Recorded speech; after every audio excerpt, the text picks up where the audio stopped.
another funny parody book. This one's called Trust Me, Jack's Beanstalk Stinks. It's the story of Jack and the Beanstalk, but it's written and told by the giant instead of Jack. This is by Eric Braun, and it's illustrated by Christian Bernardini.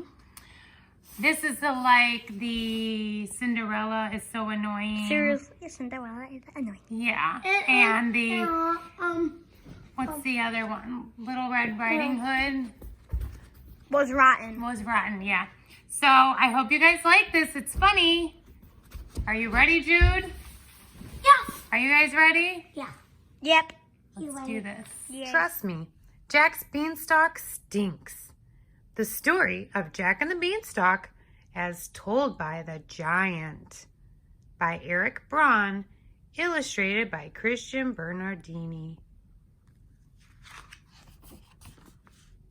Ouch.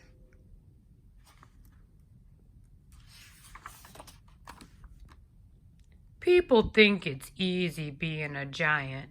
You get to be rotten, grumpy, and loud. You're big and tough, and you've got gobs of treasure. And nobody tells you to behave. Giant life is no picnic, though. It's hard to find shoes that fit. My knees hurt from the weight of my huge body, and I'm always hungry. Always. But the worst thing? Humans. Humans are part of a balanced giant breakfast, but when you're not eating them, they're a real pain. Sometimes they laugh at me behind my back. They call me stinky and fatso. They ring my doorbell and run away. Ha, ha, ha. Very funny. This boy named Jack was extra bold. He came up through the clouds one day while I was out gathering a small breakfast. He tricked my wife into feeding him, then hid inside my house. I mean, come on. Would he hide inside a human's house? That's a crime. Well, he didn't trick me. I could smell him. He smelled delicious. Maybe you still smell that kitty casserole from supper last night. Fee-fi-fo-fum, I said. In giant, this means something like, go on home now. I promise I won't eat you. But he stayed in his hiding spot. That little rat. After breakfast, I took a nap, like I always do. Eating makes me tired, and when I did, Jack stole a bag of gold. Humans, nutritious and sneaky. Sometime later, Jack came back again. And again, he tricked my wife into letting him inside. When I came home from picking up a light breakfast, I could smell him. I knew who it was. Maybe you smell that little dude stew from supper last night. Fee-fi-fo-fum, I yelled. This can also mean, give me back my gold and we'll call it even. I definitely won't eat you. But he didn't come out.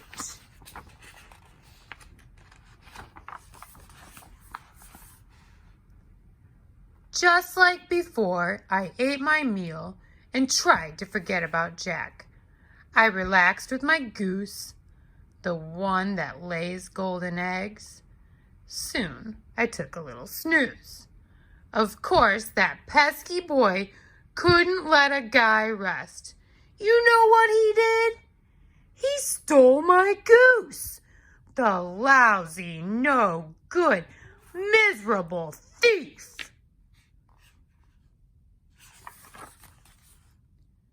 The last time Jack came around, I called out, Fee-fi-fo-fum.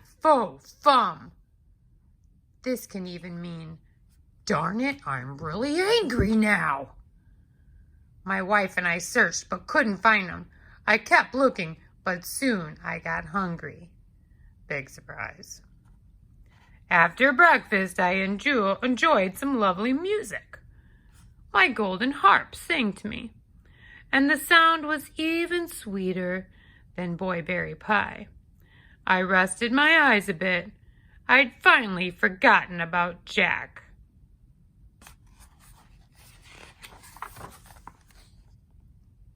The next thing you know, my harp is calling, Master, Master, Jack was running off with it. And I thundered after.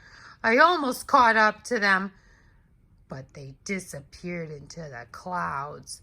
And there it was, a big beanstalk. Jack was climbing down it. Well, I'm a smart guy. I know a dangerous thing when I see it. I didn't want to go down there, no way. But then my harp called out again. So down I went. Down, down. That stalk was wobbly, but I kept going. Ooh, he looks scared.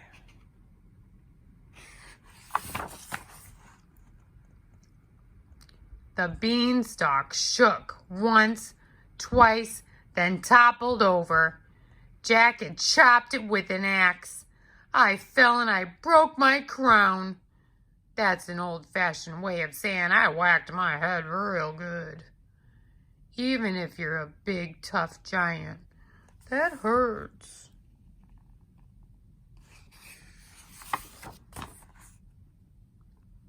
My wife said I should forget about Jack, but sometimes I still look through the hole in the clouds.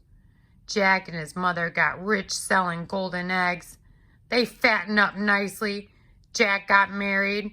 My golden harp sang at their wedding. It was a lovely party. I'll tell you one thing. Someday when my crown feels better, I'm going down to get my stuff back. Maybe I'll grab lunch while I'm there too.